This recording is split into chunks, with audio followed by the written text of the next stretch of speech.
Hello everybody, welcome to Sure Shot Archery. Anthony here, and I think to start this all off again, we need an archery update video. Yes, look, I'm still alive. A lot has gone on. I really did miss making videos. Well, one, because I enjoy it, but I enjoy helping people out when it comes to archery. So this update is to kind of fill you in on what's going on, what happened, and yeah, let's get started. Let's roll the intro.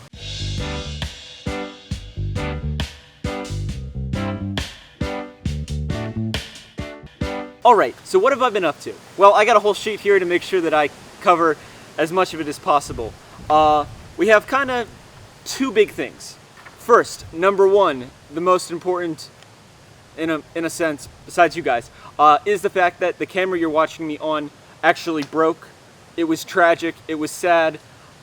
Yes, I do have other cameras, but they're not quite like this one, and I wasn't gonna make it a struggle, especially since you guys, I feel like, are used to a particular quality from this channel. I try to hold this channel to a pretty high standard.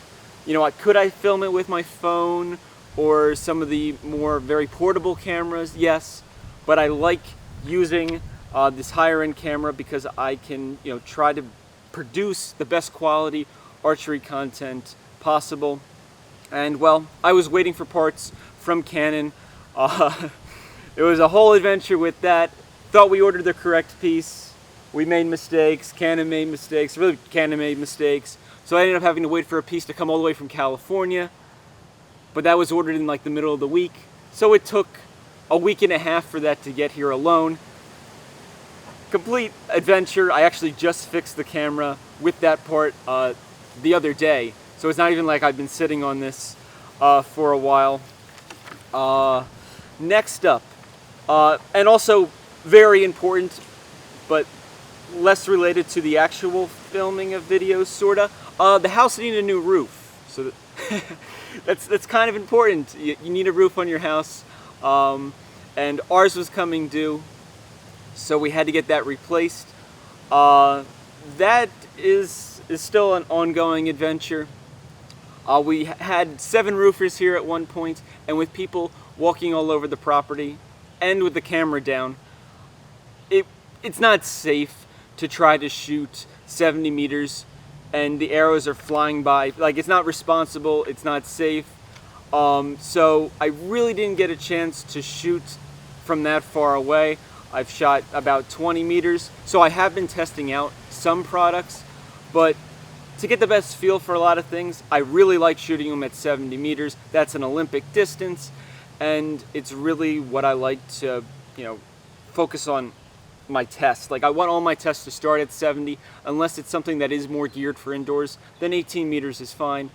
But all these things that I'm testing, like the Mantis training tool, or like XS wings, you know, you want to shoot these things at longer distances. I want to see what they want, what they're reading, or how the arrow is performing with a particular vein and stuff. I want to do that at longer distances. Same thing with the bows. Like, you've seen me put out some content on the 2 Hoyt bows that I have. I want to do all that testing and stuff at 70, because if it performs at 70, then it should be excellent at 18 meters. With that though, and since I do have some other small cameras, I did start a second channel covering the roof, because we actually got a Tesla roof. It worked out like perfectly. In a way, the roof was going, they happened to be ready to start ours, so it all kind of lined up. If you really want to know more about non-archery things that go on in my life, check out that channel. There's a link down below. Currently it's called Nature Calls. We'll see if that name changes, but yeah, that can fill you in on the non-archery stuff that's been kind of crazy, because those guys are here working basically through all the light hours of the day, and yeah, it's a mess. In a good way though. Next up, video plans. I got a few more unboxings to do. I still want to do more tests on the Hoyt bows, the XI, and the Exceed. Both of them are shooting well, but I want to do comparisons between them. I want to do tests that I did on the XI. I want to do tests on the Exceed. I got a couple other things that nobody expects me to do in the back pocket here that I have to make happen. Believe me, it's going to be worth it. Also been working with the Fairweather finger tab. Great finger tab. By the way, I will be putting out a review on it. We also have the Mantis X, the shot analysis tool by Mantis. I'm working on that. I've been running that on the Formula XI that I've been shooting. Pretty interesting. Got a lot of points that I can share with you on that in that video, and working on putting that together.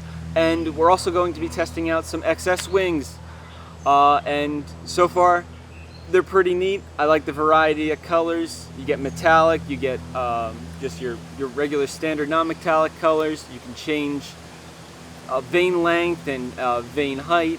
So pretty cool so far. Again, we'll be putting out more content about those in the future, just like I did for other veins, like the spider veins and like the griffin veins and things like that.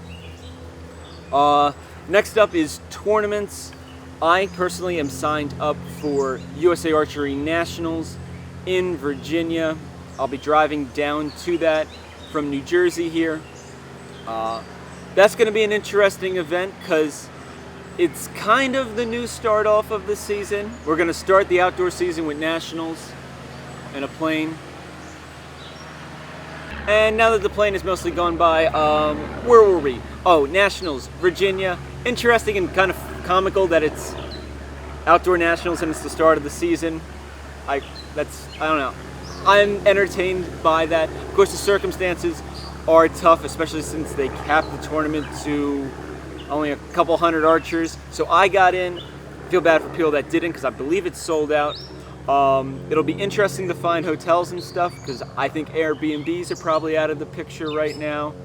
I don't know. We'll see how that all runs its course. So I'm going to be there shooting, and I'm going to be there filming U.S. archers. I would love to film international archers, but because they limit this tournament, I guess they're limiting all the tournaments because of trying to space everybody out and everything going on with what's going on in the world.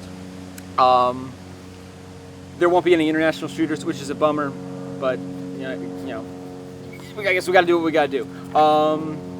Other than that, I am technically already signed up for Arizona Cup.